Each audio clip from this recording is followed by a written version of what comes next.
Good morning, and welcome to another episode of Southern Gospel Sissy. I'm Justin Ryan. Today's show is special as we pay tribute to a group that has been a cornerstone in the world of Southern gospel music. The Nelons, not just pioneers in the genre, but also dear friends and childhood heroes of mine. I'll be performing a soul-stirring rendition of the song Family Chain, a poignant track penned by Joe Isaacs. Last week, tragedy struck as the Nelons, en route to a Gaither homecoming cruise, were involved in a fatal plane crash in Wyoming. Among the lives lost were Kelly Nelon Clark, her husband Jason Clark, daughter Amber Nelon Kistler, and several others. The loss reverberated deeply within the gospel music community, leaving me to bid farewell to a cherished group of friends. Please remember Autumn Nelon's treatment in your prayers, as she is the only surviving member of the group, and the coming days and weeks will be difficult. From my early years, the Nelons held a special place in my heart. Accompanied by my grandmother Peg, I would eagerly attend their performances, each one etching a lasting memory.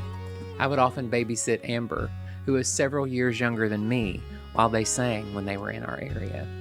Their songs such as "Oh for a Thousand Tongues" resonated in my small church, stirring a sense of praise and worship within me, despite my young age. I recall finding solace in their music during personal trials, like singing "I'll Talk to My Father for You" as a child grappling with my parents' divorce. Even as my grandmother battled pancreatic cancer, we found solace while singing "Son, Go Bring My Children Home."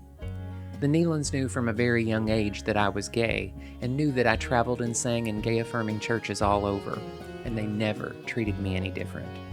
Kelly Nelon's eyes always lit up whenever she spotted one of us in the crowd at a concert.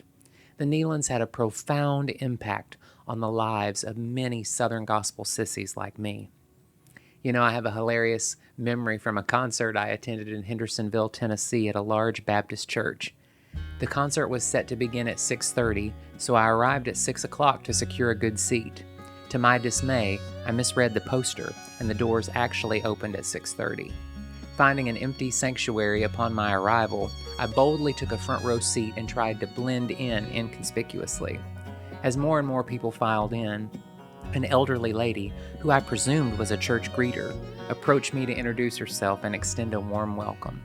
Nervous about my potentially revealing my identity as a member of the LGBTQ+ community, I engaged her in conversation, hoping she wouldn't catch on right away.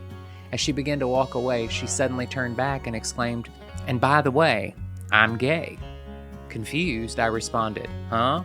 She clarified, "I'm gay," to which I awkwardly replied, "Oh, me too." This led to a comical exchange where she corrected me by saying, "I said my name is gay." And at this point, the entire room had turned their attention to our conversation.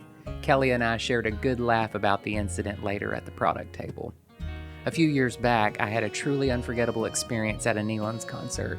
I found myself belting out the lyrics to "I'm Going Home with Jesus" at the top of my lungs, proudly seated next to my husband as an openly gay man.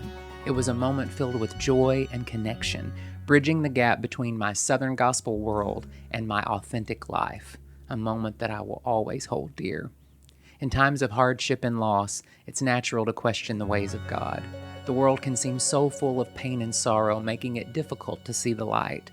This past week has been especially challenging for me as I not only said goodbye to dear friends, but also began to prepare myself for the inevitable loss of my beloved husband Scott to cancer. In these dark moments, it's crucial to hold on to the belief that heaven is not just a distant refuge, but a place of ultimate healing and renewal. There, all our brokenness and suffering will be washed away, replaced by peace and wholeness. Scott will be free from cancer and reunited with his grandparents and singing alongside Vestal. Recently, I'd been looking forward to attending a Gaither concert in Paducah in December featuring the Nelons and my dear friend Angela Prim. I'd hoped to enjoy the music and catch up with my dear friends. However, the news of their passing hit me hard, and sharing it with Scott only added to the weight of grief. His quiet response, "I guess I'll see them before you do now," struck a chord within me. Despite the pain, there is solace in knowing that when our time comes to leave this mortal coil, a host of loved ones will be there to welcome us home. The family chain, once thought broken, will be whole once more. Happy Sunday.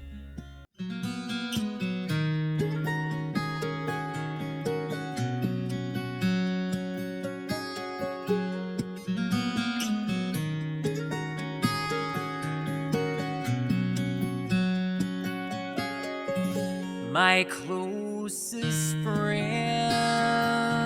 have moved to heaven.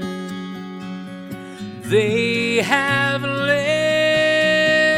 this world below to live up there with Christ forever.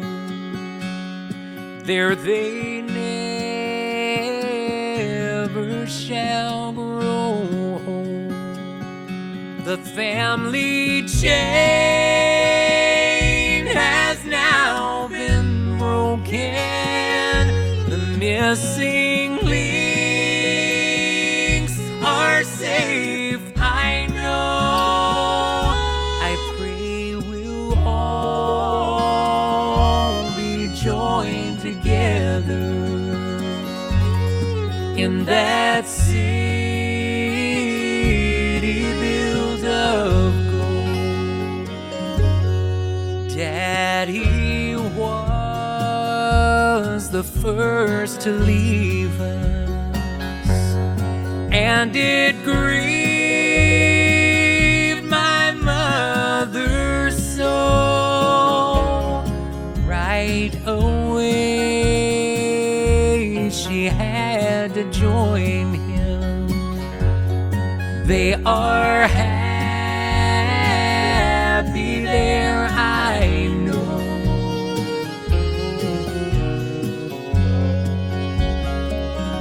My days on earth will soon be ending, for I can see the setting sun. The broken links will join together, reuniting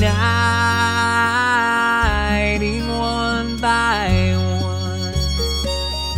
The family chain has now been broken. The missing links are safe, I know. I pray we'll all be joined together in that city built of gold. The family chain has now been broken. The missing links are safe, I know.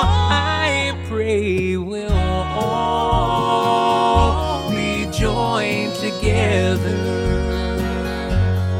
in that city built of gold.